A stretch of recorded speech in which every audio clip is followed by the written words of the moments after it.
नमस्कार, मैं दिनेश चौधरी। आज हम 9th स्टैंडर्ड सीबीएसई स्पर्श पाठ्यपुस्तक कोर्स बी हिंदी में काव्य खंड में चौथी कविता एक फूल की चाह की चर्चा करेंगे। इसकी व्याख्या समझेंगे। इस सुप्रसिद्ध कविता के कवि रचनाकार सियाराम शरण गुप्त जी हैं। पाठ्यपुस्तक में पृष्ठ क्रमांक 102। आइए सबसे पहले कवि का संक्षिप्त परिचय देख लेते हैं। सियाराम शरण गुप्त जी का जन्म झांसी के निकट चिरगांव में सन 1895 में हुआ था। राष्ट्रकवि मैथिली शरण गुप्त इनके बड़े भाई थे। गुप्त जी के पिताजी भी कविताएं लिखते थे। इस कारण परिवार में ही इन्हें कविता के संस्कार स्वतः प्राप्त हुए। गुप्त जी महात्मा गांधी और विनोबा भावे के विचारों के अनुयायी थे, शिष्य थे, फॉलोअर थे। इसका संकेत इनकी रचनाओं में भी मिलता है। गुप्त जी को की रचनाओं का प्रमुख गुण है कथात्मकता, यानी कहानी। इन्होंने सामाजिक कुरीतियों, बुराइयों पर करारी चोट की है। लेखक की ज्वलंत घटनाओं और समस्याओं का जीवंत चित्रण इन्होंने देश की ज्वलंत घटनाओं और समस्याओं का जीवंत चित्र इन्होंने प्रस्तुत किया है। इनके काव्य की पृष्ठभूमि अतीत, बीता हुआ कल, इतिहास या वर्तमान, उनमें आधुनिक मानवता की करुणा, यातना, द्वंद्व समन्वित रूप से उभरे हैं।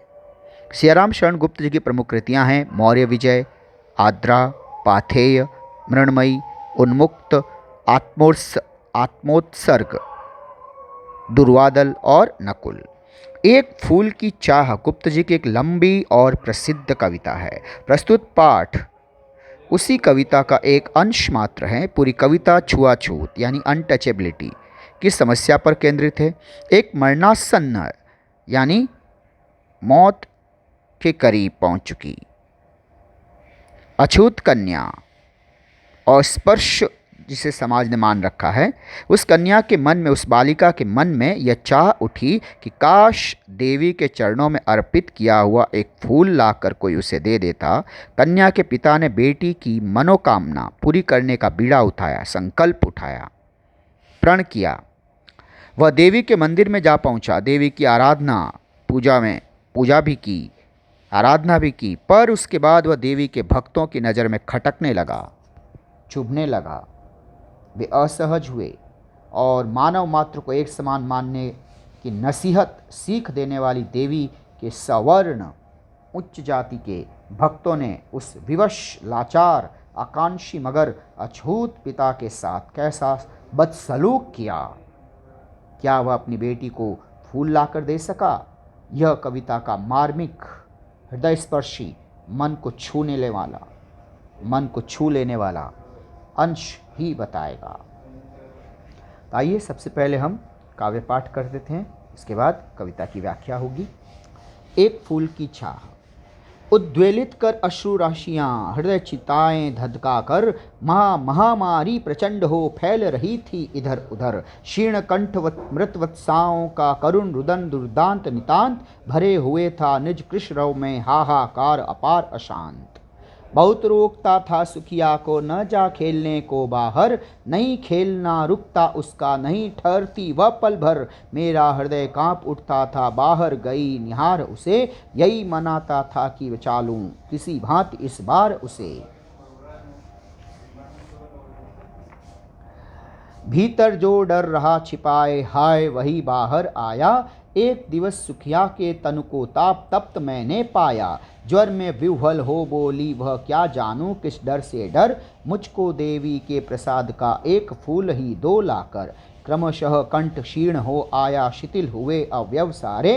बैठा था नव नव उपाय की चिंता में मन मारे। जान सका न प्रभात सजग से हुई अलस कब दोपहरी। स्वर्ण घनों में कब रवि डूबा, कब आई संध्या गहरी। सभी ओर दिखलाई दी बस अंधकार की ही छाया। छोटी सी बच्ची को ग्रसने कितना बड़ा तिमिर आया। ऊपर विस्तृत महाकाश में जलते से अंगारों से, झुलसी सी जाती थी आंखें जगमग जगते तारों से। देख रहा था जो सुस्थिर हो, नहीं बैठती थी क्षण भर, हाय वही चुपचाप पड़ी थी अटल शांति सी धारण कर। सुनना वही चाहता था मैं उसे स्वयं ही उकसा कर, मुझको देवी के प्रसाद का एक फूल ही दो लाकर। ऊंचे शैल शिखर के ऊपर मंदिर था विस्तीर्ण विशाल, स्वर्ण कलश सर्जित सरसिज विहसित थे पाकर समुदित रवि कर जाल। दीप धूप से आमोदित था मंदिर का आंगन सारा, गूंज रही थी भीतर बाहर मुखरित उत्सव की धारा। भक्त वृंद मधुर मृदु मधुर कंठ से गाते थे सब भक्ति मृदुमय मुदमय। पतित तारिणी पापहारिणी माता तेरी जय जय जय, पतित तारिणी तेरी जय जय जय। मेरे मुख से भी निकला बिना बढ़े ही मैं आगे, जाने किस बल से ढिकला। मेरे दीप फूल लेकर वे अम्बा को अर्पित करके, दिया पुजारी ने प्रसाद जब आगे को अंजलि भर के। भूल गया उसका लेना झट परम लाभ सा पाकर मैं, सोचा बेटी को माँ के ये पुण्य पुष्प दूं जाकर मैं। सिंह पौर तक भी आंगन से नहीं पहुँचने में पाया, सहसा यह सुन पड़ा कि कैसे यह अछूत भीतर आया। पकड़ो देखो भाग न जावे, बना धूर्त यह है कैसा, साप स्वच्छ परिधान किए हैं भले मानुषों के जैसा। पापी ने मंदिर में घुसकर किया अनर्थ बड़ा भारी, कलुषित कर दी है मंदिर की चिरकालिक शुचिता सारी। ऐ क्या मेरा कलुष पड़ा है देवी की गरिमा से भी, किसी बात में हूँ मैं आगे माता की महिमा के भी। माँ के भक्त हुए तुम कैसे करके यह विचार खोटा, माँ के सम्मुख ही माँ का तुम गौरव करते हो छोटा। कुछ न सुना भक्तों ने झट से मुझे घेर कर पकड़ दिया, मार मार कर मुख के घूंसे धम से नीचे गिरा दिया। मेरे हाथों से प्रसाद भी बिखर गया, हाँ सब कुछ सबका सब। हाय अभागी बेटी तुझ तक कैसे पहुँच सके यह अब। न्यायालय ले गए मुझे वे 7 दिवस का दंड विधान, मुझको हुआ था मुझसे देवी का महान अपमान। मैंने स्वीकृत किया दंड वह शीश झुकाकर चुप ही रह, वो उस असीम अभियोग दोष का क्या उत्तर देता क्या कह। 7 रोज ही रहा जेल में या कि वहाँ सदियाँ बीती, अविश्रांत बरसा करके भी आंखें तनिक नहीं रीती।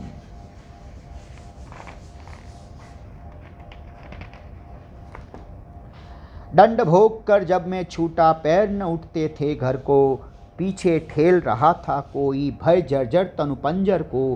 पहले की सी लेने मुझको नहीं दौड़ कर आई वह, उलझी हुई खेल में ही हा अब की दीन दिखाई वह।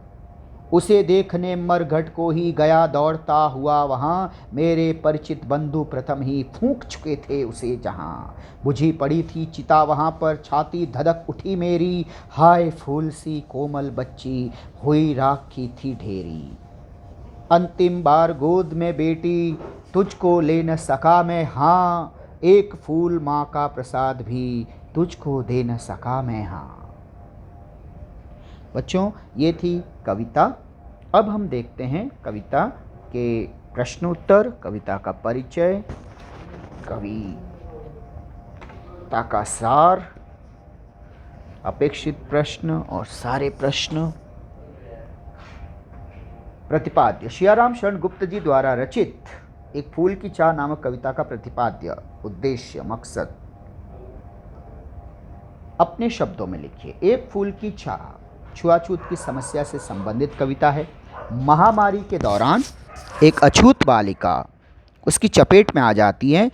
वह अपने जीवन के अंतिम सांसें ले रही है। वह अपने पिता से कहती है कि वे उसे देवी के प्रसाद का एक फूल ला कर दें। पिता असमंजस में थे, दुविधा में थे कि वह मंदिर में भला कैसे जाएं। मंदिर के पुजारी उसे अछूत समझते हैं और मंदिर के प्रवेश करने के योग्य नहीं समझते। फिर भी बच्ची का पिता अपनी बच्ची की अंतिम इच्छा पूरी करने के लिए मंदिर में जाता है। वह दीप और पुष्प अर्पित करता है तथा फूल लेकर लौटने लगता है। बच्ची के पास जाने की जल्दी में वह पुजारी से प्रसाद लेना भूल जाता है। इससे लोग उसे पहचान लेते हैं। वे उस पर आरोप लगाते हैं कि उसने वर्षों से बनाई हुई मंदिर की पवित्रता नष्ट कर दी। वह कहता है कि उनकी देवी की महिमा के सामने उसका कलुष, उसका पाप, उसका कलंक कुछ भी नहीं। परंतु मंदिर के पुजारी तथा अन्य लोग उसे थप्पड़ मुक्कों से पीट पीट कर बाहर कर देते हैं। इसी मारपीट में देवी का फूल भी उसके हाथों से छूट जाता है। भक्तजन उसे न्यायालय ले जाते हैं। न्यायालय में अदालत में उसे 7 दिन की जेल की सज़ा भी सुना दी जाती है। 7 दिनों के बाद वह बाहर आता है, तब उसे अपनी बेटी की जगह उसकी राख मिलती है। इस प्रकार वह बेचारा अछूत होने के कारण अपनी मरणासन्न बेटी की अंतिम इच्छा तक पूरी नहीं कर सका।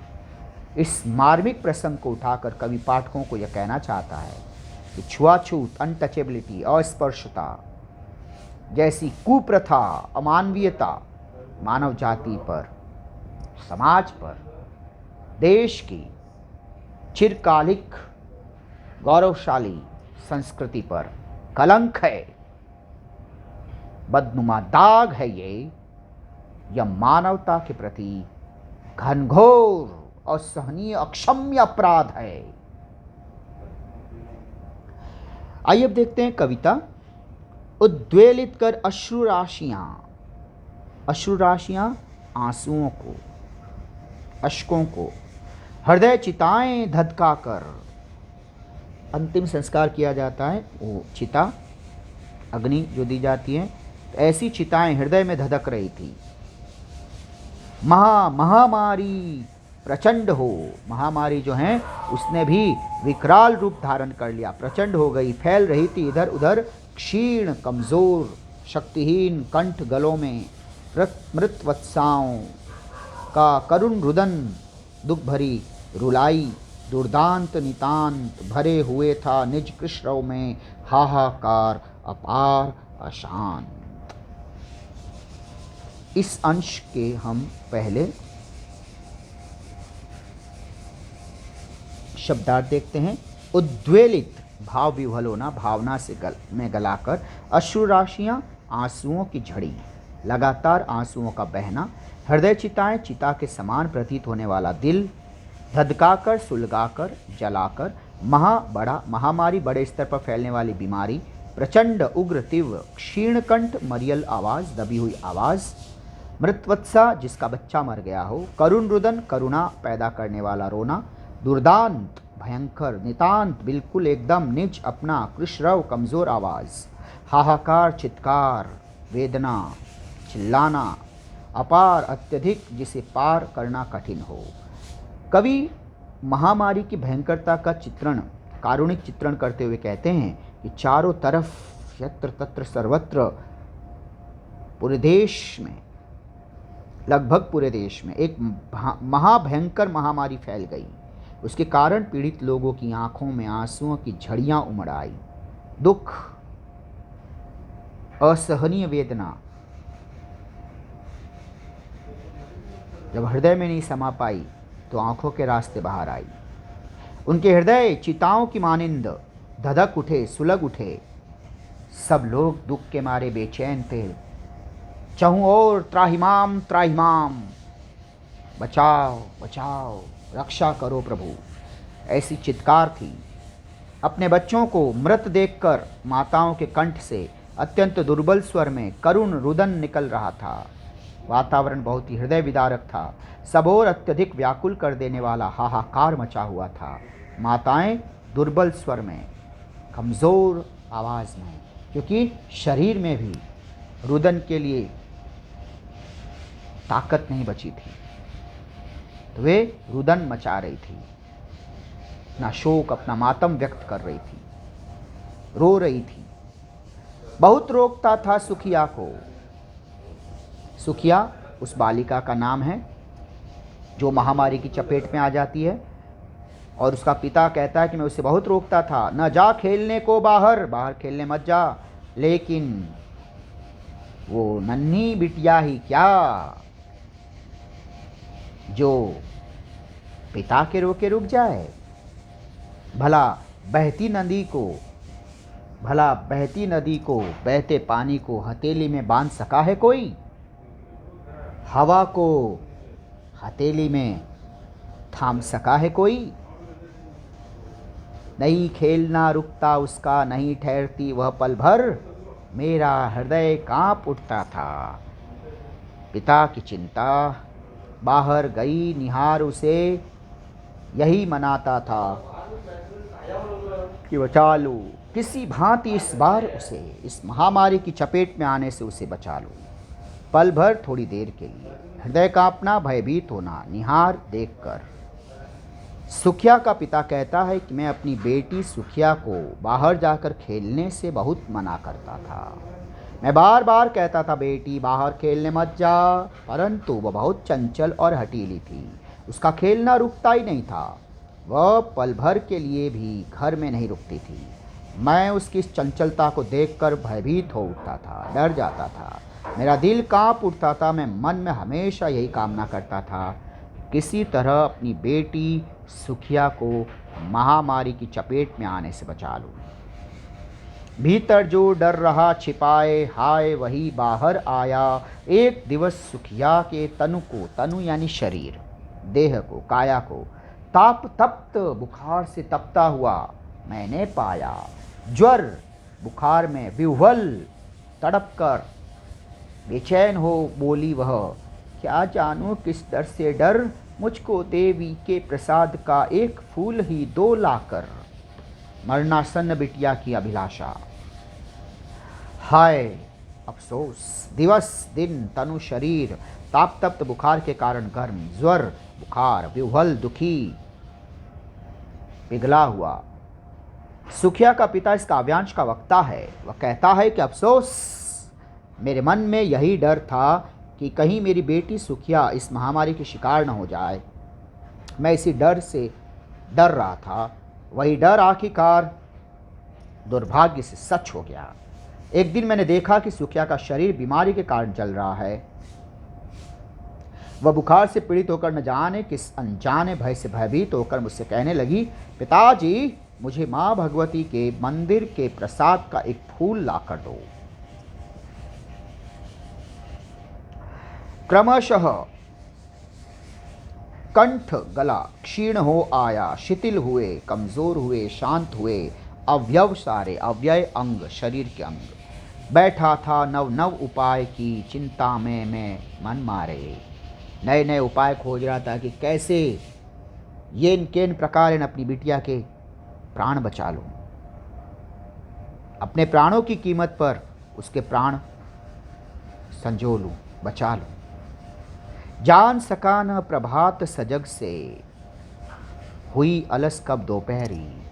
सुबह से कब दोपहर चढ़ गई मुझे पता ही न चला।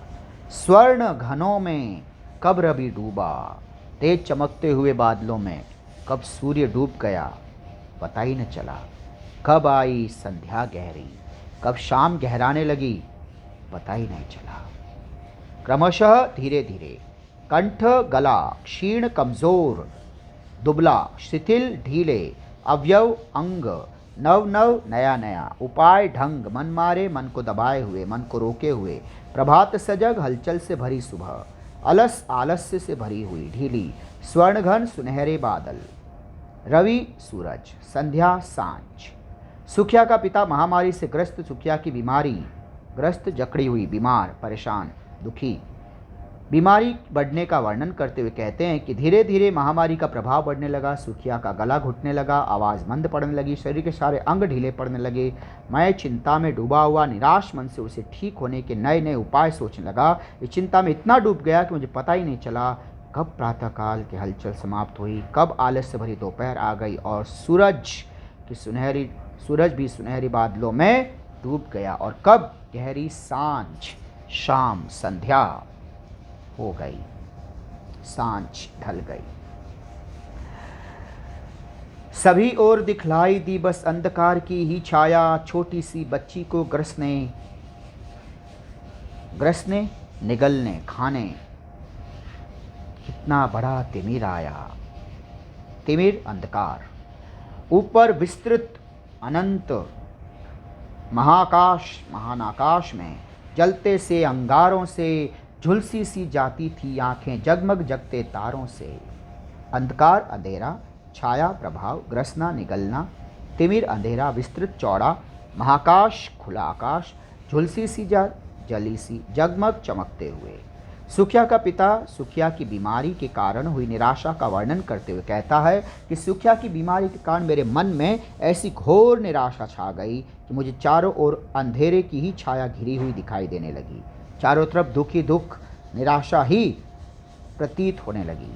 मुझे लगा कि मेरी नन्ही सी बेटी को निगलने के लिए इतना बड़ा अंधेरा चला आ रहा है। जिस प्रकार खुले आकाश में चलते हुए अंगारों के समान तारे जगमगाते रहते हैं, उसी भांति उसी तरह सुखिया की आंखें ज्वर के कारण, बुखार के कारण जली जाती थी। वह बेहद बीमार हो चुकी थी। देख रहा था जो सुस्थिर हो, नहीं बैठती थी क्षण भर, जो एक पल को बैठती नहीं थी, चंचला थी, नटखट थी। हाय वही बिटिया चुपचाप पड़ी थी, अटल शांति सी धारण कर। सुनना वही चाहता था मैं, उसे स्वयं ही उकसा कर। मुझको देवी के प्रसाद का एक फूल ही दो लाकर। बिटिया ने फरमाइश की और बाप का दिल, उसका मन कातर दुखी हो गया। उसका बस चलता तो बिटिया के शब्द पूरे होने से पहले वह उसकी इच्छाएं, उसके अरमानों को साकार कर देता। लेकिन मौजूदा हालत में वह चाहता था कि बेटी जिस तरह से शनै शनै धीरे धीरे शांत होती जा रही है, बुखार बीमारी के महाकाल उसके काल के गाल में समाने जा रही है, ऐसे में वह उसकी चेतना तोड़ते हुए, उस पर छाई हुई बेहोशी को तोड़ते हुए चाहता है कि बिटिया एक बार फिर से जिद करे। वह जानबूझकर नहीं उठ रहा था कि बिटिया फिर से गुजारिश करे, फिर से हट करे, फिर से अपनी मांग दोहराए। कम से कम इसी बहाने वह कुछ तो कहे। एक पिता अपनी बेटी की आवाज़ सुनने को लालायित हुआ है, तड़प रहा है। सुस्थिर पूरी तरह ठहरी हुई, क्षण पल अटल दृढ़ पक्की, उकसाकर प्रेरणा देकर, जागृत करके। सुखिया का पिता अपनी बेटी सुखिया की बीमारी के कारण हुई दुर्दशा का चित्रण करते हुए कहता है,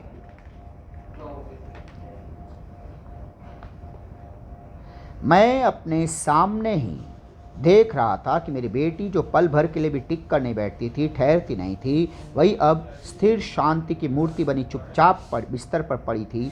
मैं अब उसे स्वयं ही बार बार प्रेरित कर रहा था कि वह मुझे फिर से वही शब्द कहें, पिताजी मुझे देवी के प्रसाद का एक फूल ला कर दो। ऊंचे शैल शिखर के ऊपर मंदिर था विस्तीर्ण विशाल, स्वर्ण कलश सरसिज विहसित थे, पाकर समुदित रवि कर जाल। दीप धूप से आमोदित था मंदिर का आंगन सारा, गूंज रही थी भीतर बाहर मुखरित उत्सव की धारा। शैल शिखर पहाड़ की चोटी पर, शैल शिला चट्टान विस्तीर्ण फैला हुआ, स्वर्ण कलश सरसिज कमल के समान सुंदर सोने का कलश, व्यसित हंसते हुए खिले हुए, समुदित अच्छी प्रकार खिला हुआ, रवि करजाल सूर्य किरणों का समूह, आमोदित आनंद से भरा हुआ, मुखरित प्रकट। ऊंचे पर्वत की चोटी के ऊपर एक विस्तृत और विशाल मंदिर खड़ा था। उसका कलश स्वर्ण से बना हुआ था, उस पर सूरज की किरणें सुशोभित हो रही थी। किरणों की से जगमगाता हुआ कलश ऐसा खिला खिला प्रतीत होता था जैसे सूरज की रश्मियों को पाकर कमल का फूल खिल उठा हो। मंदिर का सारा आंगन दीपों की रोशनी और धूप की सुगंध से महक रहा था। मंदिर के अंदर और बाहर सब और उत्सव जैसा उल्लासमय वातावरण था। भक्त वृंद मृदु मधुर कंठ से गाते थे सभक्ति मुदमय, पतित तारिणी पाप हारिणी माता तेरी जय जय जय, पतित तारिणी तेरी जय जय जय। मेरे मुख से भी निकला, बिना बढ़े ही मैं आगे को जाने किस बल से ढिकला। वृंद समूह मुदमय प्रसन्नता सहित, पतित तारिणी पतितों का उद्धार करने वाली, उनका कल्याण भला करने वाली, ढिकला ठेला गया, धकेला गया। मंदिर में भक्तों की टोली बड़ी मधुर और कोमल आवाज में आनंद और भक्ति से भरा हुआ यह जयगान भजन गा रही थी। हे पतितों पापियों, निकृष्टों का उद्धार, भला करने वाली, कल्याण करने वाली देवी, हे पापों को नष्ट करने वाली देवी, हम तेरी जय जयकार करते हैं। सुखिया के पिता के मुख से भी माता का जयगान निकल पड़ा। उसने दोहराया कि हे पतितों का उद्धार करने वाली देवी, तुम्हारी जय हो। यह कहने के साथ ही न जाने उसमें कौन सी शक्ति आ गई जिसने उसे ठेल कर धकेल कर पुजारी के समक्ष खड़ा कर दिया। वह अनायास ही पूजा स्थल के सामने पहुंच गया। मेरे दीप फूल लेकर वे अम्बा को अर्पित करके दिया पुजारी ने प्रसाद, जब आगे को अंजलि भर के। भूल गया उसका लेना झट परम लाभ सा पाकर मैं, सोचा बेटी को माँ के ये पुण्य पुष्प दूं जाकर मैं। अम्बा माँ देवी, अर्पित भेंट चढ़ाना, समर्पित करना, उपहार। अंजलि दोनों हाथों का प्रसाद चढ़ाना, भेंट चढ़ाना। अंजलि दोनों हाथों का संपुट। परम लाभ, परमात्मा की कृपा, बहुत बड़ा लाभ। पुण्य, पवित्र। पुष्प, फूल, सुमन, कुसुम। देवी माँ के प्रसाद का फूल देने के लिए सुखिया का पिता मंदिर में पहुंचा। उस समय का वर्णन करता हुआ पिता कहता है कि मैंने दीप और फूल माँ को भेंट चढ़ाए, पूजा के फूल लेकर मैं प्रसन्न होता। तभी पुजारी ने दोनों हाथों से मुझे माँ की पूजा का प्रसाद दिया, परंतु मैं फूल पाने की प्रसन्नता से उस प्रसाद को लेना भूल गया। मुझे तो वह फूल ही ईश्वर की अनुकंपा जैसा लाभकारी लग रहा था। अतः मैंने यही सोचा कि जल्दी से घर जाकर अपनी बीमार बेटी को माँ की पूजा के ये फूल दूं, ताकि वह अपनी अभिलाषा पूरी होती देख स्वस्थ हो जाए। सिंहपौर तक भी आंगन से नहीं पहुंचने में पाया, सहसा यह सुन पड़ा कि कैसे यह अछूत भीतर आया। पकड़ो देखो भाग न जावे बना, धूर्त यह है कैसा, साप स्वच्छ परिधान किए हैं भले मानुषों के जैसा। पापी ने मंदिर में घुसकर किया अनर्थ बड़ा भारी, कलुषित कर दी मंदिर की चिरकालिक शुचिता सारी। सिंहपौर मंदिर का मुख्य द्वार। सहसा अचानक धूर्त, छलिया, धोखेबाज, परिधान, वस्त्र, अनर्थ, पाप, कलुषित, अपवित्र काली, चिरकालिक, लंबे समय से बनाई हुई, सुचिता, पवित्रता। सुखिया का पिता देवी के मंदिर में फूल लेने के लिए जाता है तो पहचान लिया जाता है। वह अपनी आप बीती सुनाते हुए कहता है कि मैं पूजा करके मंदिर के मुख्य द्वार पर तक भी पहुंचा ही था कि अचानक मुझे यह स्वर सुनाई पड़ा, यह अछूत मंदिर के अंदर कैसे आया, इसे पकड़ो, सावधान रहो कहीं यह दुष्ट भाग न जाए। यह कैसा ठग है, ऊपर से साफ सुथरे कपड़े पहनकर भले आदमियों जैसा रूप बनाए हुए हैं, परंतु हे महापापी, है तो ये महापापी और नीच। इस पापी ने मंदिर में घुसकर बहुत बड़ा पाप किया है। इसने इतने बड़े लंबे समय से बनाई गई मंदिर की पवित्रता को भी नष्ट कर दिया। इसके प्रवेश से मंदिर अपवित्र हो गया है। ऐ क्या मेरा कलुष बड़ा है देवी की गरिमा से भी, किस बात में हूँ मैं आगे माता की महिमा के भी। माँ के भक्त हुए तुम कैसे करके यह विचार खोटा, माँ के सम्मुख ही माँ का तुम गौरव करते हो छोटा।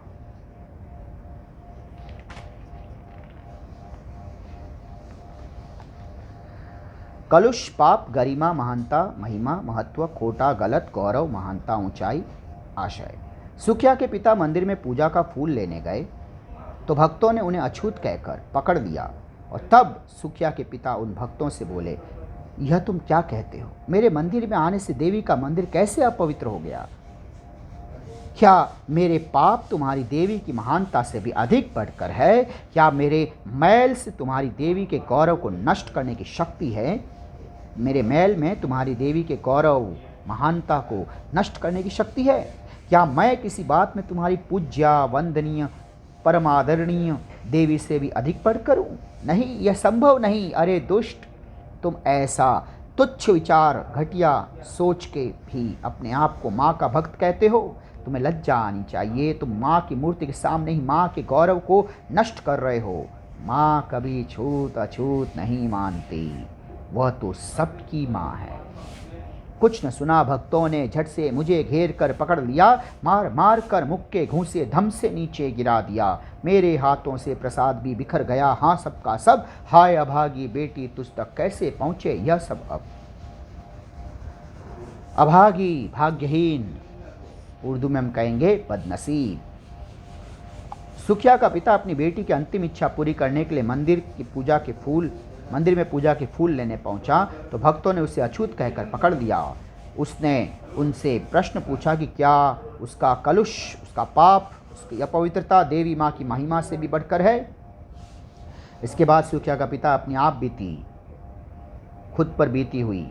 खुद पर घटित घटनाओं को राम कहानी सुनाते कहता है कि देवी के उन भक्तों ने मेरी बातों पर बिल्कुल ध्यान नहीं दिया। उन्होंने तुरंत मुझे चारों ओर से घेर कर पकड़ लिया, फिर उन्होंने मुझे मुक्के के घूंसे मार मार कर नीचे गिरा दिया। उस मारपीट में मेरे हाथों से देवी का प्रसाद भी बिखर गया। मैं अपनी बेटी को याद करने लगा। हाय अभागी बेटी, देवी का यह प्रसाद तुझ तक कैसे पहुंचाऊं? तो कितनी अभागी है। न्यायालय, अदालत, कोर्ट, न्यायालय ले गए मुझे वे 7 दिवस का दंड विधान। मुझे 7 दिन की सज़ा सुनाई गई। मुझको हुआ था मुझसे देवी का महान अपमान। मैंने स्वीकृत किया दंड, वह शीश झुकाकर चुप ही रहे। उस हसीम अभियोग दोष का क्या उत्तर देता क्या कहे। 7 रोज ही रहा जेल में, या कि वहाँ सदियाँ बीती। अविश्रांत बरसा करके भी आंखें तनिक नहीं रीती। अविश्रांत, बिना थके बिना रुके। सदियाँ, सेंचुरी, शताब्दियाँ बरसा करके भी आंखें तनिक थोड़ी सी भी नहीं रीती, खाली नहीं हुई। यानी उसमें अभी भी आंखें आंसुओं से लबरेज थी। दिवस, दिन, दंड विधान, दंड की व्यवस्था, स्वीकृत, स्वीकार किया हुआ, मंजूर करना, स्वीकार करना। दंड, जुर्माना, शीश, सिर, असीम, बहुत अधिक, अभियोग, आरोप, दोष, कमी, गलती, सदियां, सैकड़ों वर्ष, सेंचुरीज टुगेदर, शताब्दियां, अविश्रांत, बिना थके, रीति, खाली हुई। सुखिया का पिता अपनी बेटी सुखिया की इच्छा पूरी करने के लिए देवी मंदिर में पहुंचा। उसने पूजा के फूल लिए, तभी भक्तों ने उसे पहचान लिया, उसे खूब पीटा। उसके बाद सबने मिलकर उसे न्यायालय में सब ले गए। उस पर अछूत होकर मंदिर में प्रवेश करने का आरोप लगाया गया। न्यायालय ने भी उसे इस दोष के लिए 7 दिनों की जेल की सज़ा सुनाई। न्यायालय ने कहा कि सुखिया के पिता ने जानबूझकर देवी का घोर अपमान किया। उसके मंदिर में घुसने से देवी की पवित्रता नष्ट हुई है। सुखिया के पिता ने सिर झुकाकर इस दंड को स्वीकार कर लिया।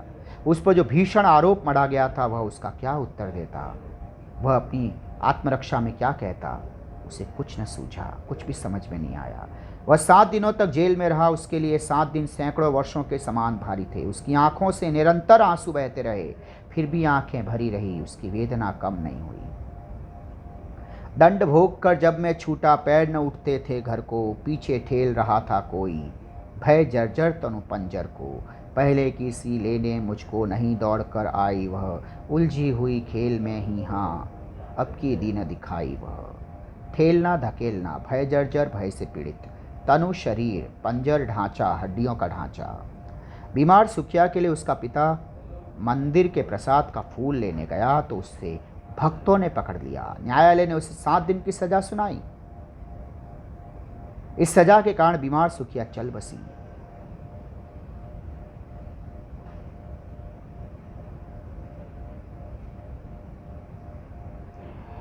इस दुख में डूबा हुआ सुखिया का पिता आप बीती सुनाते हुए कहता है।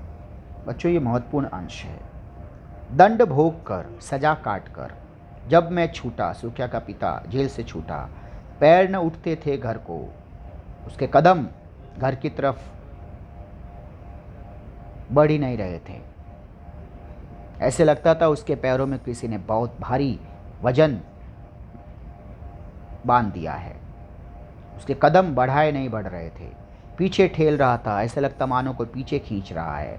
भय जर्जर, डर से कांपते हुए उसके शरीर के इस पंजर को, अस्थि पंजर को, पहले की सी लेने मुझको नहीं दौड़ कर आई वह। जो डर था, जो संशय था, जो अनुमान था, वही हुआ। हर बार जब भी ये पिता घर पहुंचता था, ये बिटिया उसके स्वागत के लिए पिता को पुकारते हुए आकर उसे चिपट जाती। उसके गले लग जाती। अब वह दौड़ कर नहीं आई, या कई बार उसे पिता के आने की खबर ही न होती और वह अपने खेल में ही खोई रहती। इस बार वह खेल में खोई हुई भी न दिखी और न ही उसे लेने आई। जब मैं 7 दिनों का कारावास जेल काट कर छूटा, घर जाने का मन नहीं कर रहा था। मन में कहीं लगता था कि अब बेटी जीवित नहीं रही। इसलिए यूँ लगता था जैसे कोई मेरे भय से जर्जर अस्थि पंजर को पीछे की ओर ढकेल रहा है। मेरे पांव घर की ओर नहीं पड़ रहे हैं। पहले मेरी बेटी मुझे देखते ही मुझे लिवाने के लिए दौड़ी चली आती थी, किंतु आज ऐसा नहीं हुआ। लगता था कि जैसे वह किसी खेल में उलझी हुई थी, इसलिए इस बार वह मेरे स्वागत में नहीं आई, नहीं दिखाई दी। उसे देखने मरघट को ही गया दौड़ता हुआ। वहाँ मेरे परिचित बंधु प्रथम ही फूंक चुके थे उसे। वहाँ बुझी पड़ी थी चिता, वहाँ पर छाती धधक उठी मेरी। हाय फूल सी कोमल बच्ची हुई राख की थी ठेरी। अंतिम बार गोद में बेटी तुझको ले न सका मैं, हाँ एक फूल माँ का प्रसाद भी तुझको दे न सका मैं, हाँ। मरघट शमशान, परिचित जान पहचान के बंधु संबंधी रिश्तेदार, फूंक जलाना, धधक उठी जल उठी। सुखिया के पिता को मंदिर में प्रवेश करने के अपराध में 7 दिन की जेल हो गई। इसी बीच उसकी बेटी चल बसी, अतः जेल से छूटने के बाद वह अपनी बेटी को देखने के लिए शमशान घाट पहुंचा, मरघट पहुंचा। वह अधीर, बेचैन, व्याकुल, दीवाना सा हो, पागल सा हो, दौड़ता हुआ वहां पहुंचा ताकि उसे अंतिम बार देख सके, परंतु उसके जानकार तथा संबंधी उसे पहले ही जला चुके थे। उसकी चिता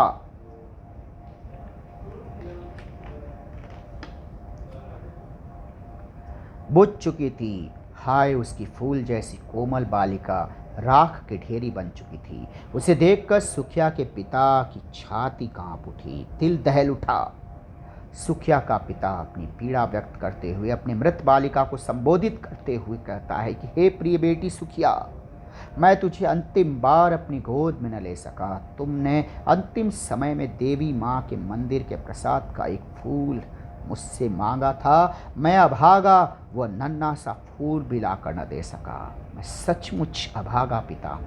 अछूत होने के कारण मैं सचमुच अभागा इंसान हूँ। बच्चों, इस तरह से ये प्रस्तुत कविता का सार था, इसकी व्याख्या थी। अगले भाग में हम इसके प्रश्न उत्तर पर चर्चा करेंगे। मिलते हैं बच्चों अगले भाग में। तब तक पढ़ते रहिए, ख्याल रखिए अपना। God bless you all. Thank you very much.